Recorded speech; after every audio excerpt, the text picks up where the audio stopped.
Hello दोस्तों, नमस्कार। आप सब कैसे हैं? आशा है आप सब अच्छे होंगे। दोस्तों, मैं आपको जो है नंबर सिस्टम का जो मैंने नया जो चैप्टर शुरू किया था, तो उसके रिगार्डिंग जो मैं दोस्तों आपको आज अगला जो चैप्टर है वो पढ़ाने वाला हूँ। ठीक है, तो नंबर सिस्टम में क्या क्या आता है उसके रिगार्डिंग एक हमारा जो टॉपिक्स है दोस्तों वो है विभाजिता का नियम। तो विभाजिता का नियम जो होता है वो क्या होता है, मैं आपको वो आज बताऊँगा। देखो दोस्तों, दो की जो विभाजिता होती है वो दो की विभाजिता का हम पता कैसे करेंगे कि जो कोई संख्या दो से कटेगी या नहीं कटेगी, उसका क्या देखेंगे। उसमें जो बताया है दोस्तों, या तो उसका जो अंतिम अंक है ना वो ज़ीरो होना चाहिए या दो से विभाज्य होना चाहिए। ठीक है, तो ये दो की हमारी विभाजिता होती है। जैसे हम कोई एग्जाम्पल अगर हम लेते हैं दोस्तों, तो एग्जाम्पल में जैसे हम ले लेते हैं, जैसे 44 है, तो 44 में देखो ये 4 है, ये 4 हमारा 2 से विभाज्य है। अगर हम इसको 2 से काटेंगे तो 2 बार कट जाएगा, इसका मतलब ये जो संख्या हमारी 2 से कट जाएगी। उसी प्रकार हम जो 4 की विभाजिता है, तो 4 की विभाजिता का जो नेम है वो ये कहता है कि अंतिम के जो 2 अंक हैं ना वो 4 से विभाज्य होने चाहिए। जैसे कोई भी हम संख्या ले लेते हैं, माना 88 है ये वाली संख्या। ठीक है, तो इसके जो लास्ट के जो 2 अंक हैं वो 4 से कटने चाहिए। अब ये देखो, ये जो 88 है ये 4 से कट जाएगा। ठीक है, किस तरीके से काटेंगे, ये ऐसे लिखेंगे, बटे में करेंगे हम 4। अब 4 से इसको काटेंगे, 4 दूनी 8, 4 दूनी 8, तो ये कट गया। इसका मतलब ये संख्या पूरी 4 से हमारी कट जाएगी। ठीक है, नेक्स्ट देख लेते हैं 8 की विभाजिता। दोस्तों, 8 की जो विभाजिता है उसमें बताया है कि अंतिम 3 अंक 8 से कटने चाहिए। जैसे हमारा कोई भी हम ले लेते हैं 44 44 8 8 44। ठीक है, ये है। अब ये जो अंतिम के जो 3 अंक है ना, इनको हम 8 से काट के देखेंगे। अब 8 से इसको काटते हैं, 8 एकम 8, 8 एकम 8। अब ये तो आगे कट नहीं रहा, तो ये संख्या हमारी 8 से नहीं कटेगी। ठीक है, यानी कि जो अंतिम अंक अगर उसके 8 से कट गए तो वो संख्या 8 से कट जाएगी। ठीक है, आगे देखते हैं 16 की विभाजिता। 16 की विभाजिता ये कहती है कि जो अंतिम के जो 4 अंक है ना वो 16 से कटने चाहिए, तो हमारा वो संख्या कट जाएगी। जैसे 2 4 6 8 और 14, ये यानी कि ये संख्या हमने यहाँ पर ले ली। अब अंतिम के जो 4 अंक हैं वो ये हैं, तो इनको हम 4 को काट के देखेंगे 16 से। ठीक है, अब 16 से इसको हम काटेंगे, जैसे 16 करें, 16 पंजे 80, एक बच गया, उसके बाद 14 हो गया, ये नहीं कटेगा। अब पूरे 148 में भाग देंगे तो ये पूरा नहीं कटेगा।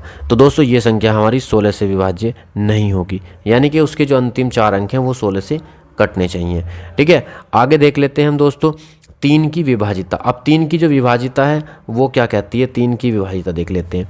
3 की विभाजिता में कहता है कि अंकों का जो योग है ना वो 3 से कटना चाहिए। जैसे 2 4 6 8 3 3 9, जैसे ये संख्या हमने ले ली। अब इसका हम टोटल अंकों का योग करेंगे, जैसे 4 2 6 6 6 12 12 6 20 20 और 6 26 26 और 9 कितना हो गया, 45 35। तो 35 को हम जो दोस्तों 35 को हम 3 से काट के देखेंगे, लेकिन ये 3 से नहीं कटेगा। तो इस प्रकार जब ये 3 से नहीं कटेगा तो ये संख्या 3 से विभाज्य नहीं होगी। ठीक है, तो यानी कि जो इसका योग है ना वो 3 से कटना चाहिए। जैसे हम ले लेते हैं 3 3 4 2, तो 6 और 6 12। अब देखो इसका जो योग है वो 12 है। अब हम इससे 3 से काटेंगे, 3 चौक 12, तो ये संख्या हमारी 3 से विभाज्य हो जाएगी। उसी प्रकार अगला देख लेते हैं जो 9 की विभाजिता है। 9 की विभाजिता ये कहती है कि अंकों का योग 9 से कटना चाहिए। सेम ही 3 का जो इसमें सिस्टम दिया गया है, जैसे 2 6 8 3 4, तो इसके अंकों का योग करेंगे हम 8 और 8 16, 16 3 19, 19 और 4 23 23। ठीक है, और इसमें एक और ऐड कर देते हैं 4। ठीक है, इसमें 4 ऐड और कर देते हैं, तो 23 और 4 27। अब इसके अंकों का योग कितना आ गया, 27। अब 27 को जब हम 9 से काटेंगे तो ये कट जाएगा, 9 या 27, तो यानी कि ये संख्या हमारी 9 से विभाज्य होगी। ठीक है, नेक्स्ट देख लेते हैं 5 की विभाजिता। भाई 5 की विभाजिता ये कहती है कि अंतिम जो अंक है ना या तो 0 होना चाहिए और या फिर 5 होना चाहिए, तो वो मतलब कटेगा। जैसे 250 है, ये 5 से कट जाएगा, ठीक है। या फिर 325 है, ये 5 से कट जाएगा, यानी कि अंतिम अंक या तो 5 हो या 0 हो, तो ये 5 से कट जाएगा। उसी प्रकार हमारे 25 की विभाजिता है, अंतिम जो 2 अंक हैं या तो 00 होने चाहिए, या 25 होने चाहिए, या 50 होने चाहिए, या 75 होना चाहिए।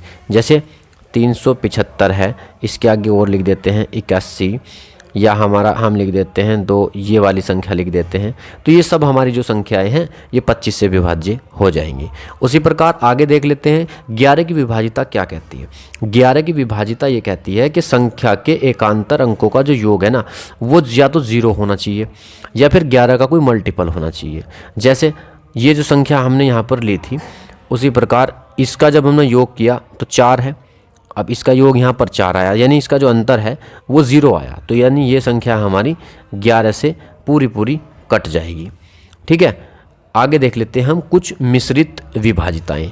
मिश्रित विभाजिता में क्या होगा, यानी कि जो 6 की जो विभाजिता है तो वो क्या होगी, वो ये होगी कि 6 की कोई विभाजिता का नेम तो है नहीं, लेकिन यो संख्या 2 से कटनी चाहिए और 3 से भी कटनी चाहिए, तो वो संख्या जो 6 से पूरी कट जाएगी। और उसी प्रकार 12 की विभाजिता, जैसे 12 की विभाजिता का हमने माना ये ले लिया, अब 12 चौक 48 तो ये तो है, लेकिन ये देखो ये 4 से भी कटेगा और ये 3 से भी कटेगा, यानी कि 3 एकम 3, 3 छंग 18 और 4 एकम 4, 4 दूनी 8, यानी जो इसके फैक्टर से कटेगी तो वो स्वयं से भी कटेगी। उसी प्रकार हमारी 24 की विभाजिता है, ठीक है, 3 और 8 से दी गई है। और इसी प्रकार 44 की विभाजिता, यानी 11 से कटनी चाहिए, कटेगी 44 से, तो वो संख्या पूरी कट जाएगी। और 88 की जो विभाजिता है वो ये होती है कि यानी 11 से वो संख्या कटनी चाहिए तो 8 से भी कटनी चाहिए, तो जाके वो 88 से कटेगी, ठीक है। तो दोस्तों इस प्रकार ये हमारे यहाँ पर क्लास जो समाप्त हुई, और आपको ये वीडियो अच्छी लगी तो मेरे चैनल को सब्सक्राइब करें, मेरी वीडियो को लाइक करें। जय हिंद, नमस्कार, मिलते हैं नेक्स्ट वीडियो में।